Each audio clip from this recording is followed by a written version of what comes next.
नमस्ते, मी योगेश कुटे. लेट्सअप खबर बातमध्ये तुम्हा सर्वांचं पुन्हा एकदा स्वागत. उपमुख्यमंत्री अजित पवार यांना अखेरचा निरोप महाराष्ट्राने दिलेला आहे. अजित पवार यांच्या या सगळ्या अकाली एक्झिटमुळे अनेक प्रश्न निर्माण झालेले आहेत आणि हे प्रश्न राज्याच्या राजकारणात यापुढे चर्चेला येतीलच. तुम्ही म्हणाल, एखाद्या व्यक्तीला जाऊन 24 तास देखील झालेले नाहीत आणि तुम्ही पुढचं काय विचारताय किंवा त्याचा विचार का तुम्ही असा करताय. पण एखादा एवढा मोठा जेव्हा नेता जातो तेव्हा त्याचे परिणाम जे काही होणार आहेत त्याची चर्चा करणं हे अपेक्षित आहे आणि अनेकांच्या मनात देखील ते प्रश्न उपस्थित होतातच. कारण जेव्हा असे लोकनेते असतात त्या लोकनेत्यांच्या राजकीय करिअरवरती अनेकांची करिअर ही अवलंबून असतात. करिअर घडतात, बिघडतात, पुढे जातात, मागे राहतात. आणि तसं जर पाहिलं तर अजित पवार यांचा जो राष्ट्रवादी काँग्रेस आहे तो एक खांबी तंबू आतापर्यंत होता. म्हणजे अजित पवार हेच त्या पक्षाचा चेहरा होते, हेच त्या पक्षाचे हिरो होते आणि हेच त्या पक्षाचे मुख्य आधारस्तंभ होते. त्यामुळे अजित पवार यांच्यानंतर पुढे राष्ट्रवादी काँग्रेसचं होणार काय, असा प्रश्न राजकारणातील प्रत्येकाच्या मनामध्ये असेल आणि राज्याच्या राजकारणावर देखील त्याचे पडसाद उमटल्याशिवाय राहणार नाहीत आणि त्या दृष्टीने पुढे काय काय होऊ शकेल याचा अंदाज व्यक्त करत आहेत. सगळ्यात पहिल्यांदा काय होईल तर अजित पवार यांच्याकडे महत्त्वाचं अर्थ खातं आहे आणि अजित पवार यांच्याकडचं जे अर्थ खातं आहे ते मला वाटतं त्यांच्याच पक्षाकडे देवेंद्र फडणवीस हे देणार नाहीत. मुख्यमंत्री म्हणून देवेंद्र फडणवीस यांच्याकडेच हे अर्थ खातं हे काही दिवसांसाठी ठेवलं जाईल. कारण तुम्हाला माहिती आहे की आता राज्याचा अर्थसंकल्प पुढच्या काही दिवसात मांडला जाणार आहे. अजित पवार राजकीय त्यांच्या निवडणुकीच्या प्रचार सभांमध्ये व्यस्त असताना देखील या अर्थसंकल्पाची तयारी करतच होते आणि ती त्यांची जबाबदारी देखील होती. त्यामुळं राज्याच्या या अर्थसंकल्पावरती इतर कोणत्या नवख्या मंत्र्याकडे ही सगळी सूत्रे देण्याऐवजी मुख्यमंत्री देवेंद्र फडणवीस हेच अर्थ खातं पुढचे काही दिवस सांभाळतील असं मला तरी वाटतंय. आता नंतरचा दुसरा मुद्दा आहे अजित पवार यांच्या राजकीय वारसदाराचा. अजित पवार यांचे 2 पुत्र आहेत, पार्थ आणि जय. त्यांचा राजकारणामधला अनुभव फारच कमी आहे. त्यामुळं ते त्या अर्थानं काही लगेच वारसदार होऊ शकतील असं मला अजिबात वाटत नाही. त्यांची देखील ती इच्छा नसेल आणि ते इतक्या शोकाकुल वातावरणामध्ये आहेत की त्यांच्या मनात देखील हा विचार येणार नाही.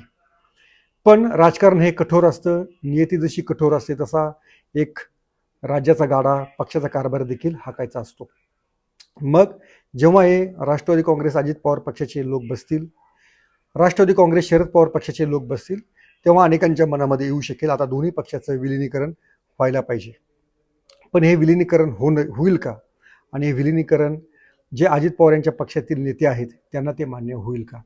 कारण या पक्षाचे संस्थापक, या पक्षाचे प्रमुख आधारस्तंभ असलेले शरद पवार यांची देखील प्रकृती सध्या फारशी बरी नाही आहे. त्यामुळं त्यांना देखील पक्षाचा रोजचा कारभार हाकणं, रोजचा कार्यकर्त्यांशी संपर्क ठेवणं, कारभारामध्ये लक्ष घालणं हे त्यांच्या दृष्टीनं शक्य होत नाही. अजित पवार यांचे जे पक्षातले जे नेते मंडळी आहेत, मंत्री आहेत, सत्तेवरती जी मंडळी बसलेली आहेत त्यांना देखील शरद पवारांबरोबर जावं की नाही याचा संभ्रम असू शकेल. कारण शरद पवारांबरोबर जर गेलं आणि शरद पवार जर असं म्हणाले की मी भाजपबरोबर जाणार नाही, भाजपबरोबर जायला माझा विरोध आहे, तर या मंडळींचं सत्तास्थान एका मिनिटामध्ये संपुष्टात येऊ शकतं. त्यामुळं ही जी अजित पवार यांच्या पक्षातील मंडळी आहेत ही विलिनीकरणाला फारशी अनुकूल नसतील असं माझं मत आहे. ते वेगळ्या पद्धतीने विचार करतील आणि आपला पक्ष स्वतंत्रपणे अबाधित कसा राहील आणि भाजपसोबतची आपली सत्ता कशी कायम राहील याच्यावर ते जास्त भर देतील. आणि याच्यामध्ये सगळ्यात महत्त्वाची जी गोष्ट आहे, मुख्यमंत्री देवेंद्र फडणवीस यांची भूमिका ही सगळ्यात महत्त्वाची राहणार आहे.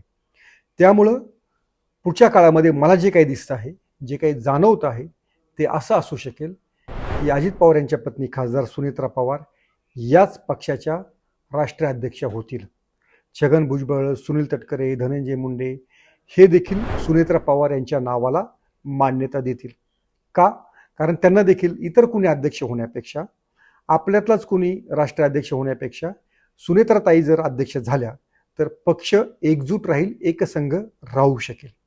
त्यामुळं सुनेत्रा पवार यांच्याकडे या पक्षाची सूत्र जातील. सुनील तटकरे हे त्या अर्थानं पक्षाची राज्यातली काही दिवस सगळी घडी बसवायचा प्रयत्न करतील. सुनेत्रा पवार यांच्या सल्ल्यानं ते पुढचा कार्यभार करतील. भाजपला देखील तेच हवं असेल. सुप्रिया सुळे किंवा रोहित पवार यांच्याकडे राष्ट्रवादीची सूत्र जाण्याऐवजी सुनेत्रा पवार यांच्याकडे ती जाणं हे भाजपसाठी देखील चांगलं ठरू शकेल. आता सगळ्यात महत्त्वाची जी गोष्ट राहणार आहे की पुढचं 2.5-3 वर्षांचं राजकारण राष्ट्रवादी काँग्रेस अजित पवार पक्षाची मंडळी कशी करणार. त्यांचा नेता हरपलेला आहे, त्यांचा आधारस्तंभ हरपलेला आहे. तुम्हाला माहिती आहे का, अगदी पुणे आणि पिंपरी चिंचवडमधले जे कोणी नगरसेवक आता अजित पवारांच्या पक्षाकडे निवडून आलेले आहेत त्यांना देखील पक्षामध्ये कोणाच्या आधारावरती आपण सत्ताधाऱ्यांशी भांडायचं, लढायचं, आपली भूमिका मांडायची असा सगळा प्रश्न पडलेला असेल. यातली बहुतांश मंडळी लिहून घ्या, आज ना उद्याही भाजपसोबत जातील. भाजपला देखील तसंच हवं असेल की शेवटी सत्तेशिवाय या नेत्यांना, या आमदारांना, खासदारांना आपली विकास कामं करता येणार नाही आणि त्यांचा मूळचा जो DNA आहे तो देखील या अनेक आमदारांचा तो सत्तेचाच आहे. त्यामुळं यातली बरीच मंडळी ही भाजपशी जवळीक साधतील. काही दिवस तरी राष्ट्रवादीचं अस्तित्व, अजित पवारांचं हे स्वतंत्र ठेवण्याचा प्रयत्न केला जाईल. आता हा पक्ष स्वतंत्र ठेवायचं की पुढचे त्यातली काही मंडळी भाजपमध्ये जातील हे पुढच्या 5-6 महिन्यांमध्ये आपल्याला कळू शकेल. कारण त्यांना देखील त्यांचं जो राजकीय प्रवास असेल तो सत्तेसोबत करण्याकडेच त्यांचा जास्तीत जास्त कल असेल. तर मला असं वाटतं आहे की पुढच्या काही काळामध्ये राष्ट्रवादी काँग्रेसचं अस्तित्व काही काळ स्वतंत्रपणे राहू शकेल. जसजसं भाजप यांचं धोरण बदलेल किंवा ठरवेल त्यानुसार यातली काही मंडळी भाजपकडे जातील.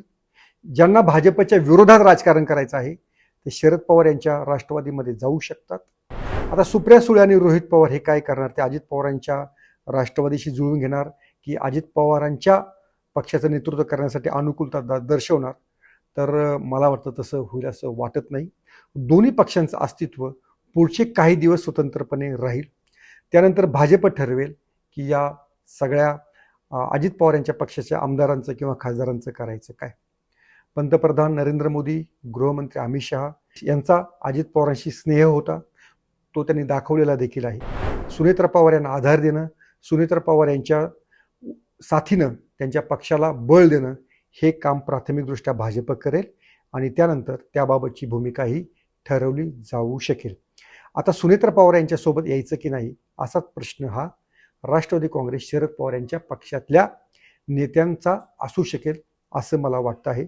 शेवटी पवार कुटुंब देखील याबाबत काहीतरी ठोस निर्णय कितपत घेईल याची मला शंका आहे. कारण इतर कार्यकर्त्यांचा, त्यातही अजित पवार यांच्या पक्षातल्या आमदारांचा त्यांना विचार करावा लागेल. कारण या आमदारांना सत्ता सोडायची नाही आहे, हे देखील एक अंडरलाईन आहे. त्यामुळं पुढचं राजकारण जे आहे राष्ट्रवादीचं ते भाजपच्या कलानं होईल याच्यामध्ये मला कोणतीही शंका नाही. तुम्हाला याबाबत काय वाटतं ते आवर्जून सांगा. पाहत राहा लेट्सअप मराठी.